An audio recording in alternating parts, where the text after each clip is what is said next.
হেই WhatsApp ভাই brother, কি খবর? সবাই কেমন আছো? আশা করি ভালো আছো। আমি ভালো আছি।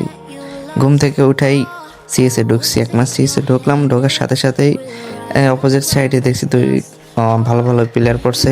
আমার এই সাইডে কি এরকম প্লেয়ার পড়ছে তাকে দেখে নেই। ঢুকছি এখন, ওরা সব প্রায় এক সাইডে আর আমি পিছন দিয়ে যাইতেছি। এখন আমি যাইতে যাইতে দেখো গেছে সবটা ডাউন হয়ে গেছে, আর আমি যেখানে অদৃশ্য ক্যারেক্টার দেখতেছি যে চারটায় সামনে, দেখি পারি কিনা।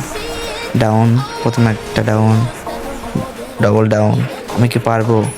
দেখি, চেষ্টা করি পারি কিনা। আরে দিচ্ছে রে, পারবো না মনে হয়। ও বাবা, না পারলাম না। এই দ্বিতীয় রাউন্ডে দেখি পারি কিনা। দেখি সামনে, এই মেয়ে সরব। এই যে ডাউন, একটা ডাউন। এখান থেকে সামনে একটু কেটে দিয়ে আসলাম। ওই যে সামনে একটা এনিমি, ওই যে হেডশট লাগছে, ডাউন।